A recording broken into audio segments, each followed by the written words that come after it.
Hello guys, welcome to my another mini vlog. Job ಮತ್ತು shooting ಎರಡು manage ಮಾಡೋದು ಪಾಪ ಕಷ್ಟ ಆಯ್ತದ.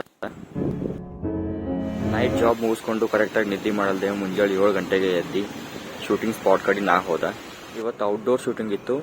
ಸೊ ಶೂಟಿಂಗ್ ಸ್ಪಾಟಿಗೆ ಬಂದು ನಾಷ್ಟ ಮಾಡಿ ಚಹಾ ಕುಡಿದು ಕ್ಯಾಮ್ರಾಕ್ಕೆಲ್ಲ ಪೂಜೆ ಮಾಡಿ ಶೂಟಿಂಗ್ ಎಲ್ಲ ಸ್ಟಾರ್ಟ್ ಮಾಡಿದ್ರು. ಶೂಟಿಂಗ್ ಸ್ಟಾರ್ಟ್ ಆಯಿತು. ಇದು ಆಕ್ಸಿಡೆಂಟ್ ಸೀನ್ ಇತ್ತು. ಆ್ಯಕ್ಚುಲಿ ಅದಕ್ಕೆ ಕ್ರೇನ ಮತ್ತು ರೋಪ ಗಾಡಿ ಎಲ್ಲ ತಂದಿದ್ರು. ಇವರೇ ನಮ್ಮದು ಸೀರಿಯಲ್ದು ಮೇನ್ ಲೀಡ್. ಇವರಿಗೆಲ್ಲ ಸ್ಟಂಟ್ ಮಾಸ್ಟರ್. ಇವರು ತೋರ್ಸ್ಲತ್ತಿರು ಯಾವ ಥರ ಮಾಡಬೇಕು ಅಂತ. ಸೊ ಇವ್ರು ಫುಲ್ ಶಾಕಾಗಿ ನೋಡ್ಲತ್ತಾರ, ಅವರಪ್ಪ ಹಿಂಗೆ ಮಾಡ್ಬೇಕಾ ಅಂಥೇಳಿ. ಈ ಥರ ಎಲ್ಲ ಇರ್ತದೆ. ಮೂವಿ ಆಗಲಿ ಸೀರಿಯಲ್ ಆಗಲಿ ಟಿ ವಿ ಒಳಗೆ ಬಂದಿದ್ದ ಬಳಕೆ ಎಷ್ಟು ಚಲೋ ಕಾಣ್ತದೆ, ಅದರಿಂದ ಅಷ್ಟೇ ಕಷ್ಟ ಇರ್ತದೆ ಗೈಸ್. ನಾ ಮುಂಜಾನೆ ಒಂದು 7 ಗಂಟೆಗೆ ಬಂದಿದ್ದೆ. ಒಂದೇ ಒಂದು ಶಾರ್ಟ್ ನಂದು, ಬಟ್ ಇನ್ನೂ ಶೂಟಿಂಗ್ ಆಗಿಲ್ಲ. ಬಿಸ್ಲಾಗ ನಂಗೆ ಸಾಕಾಗೋಯ್ತು. ಸುಮ್ ಕುಂತಿ ಮೊಬೈಲ್ದಾಗ ಚಾರ್ಜರು ಇಲ್ಲ, ಏನೂ ಇಲ್ಲ ಅಷ್ಟೇ.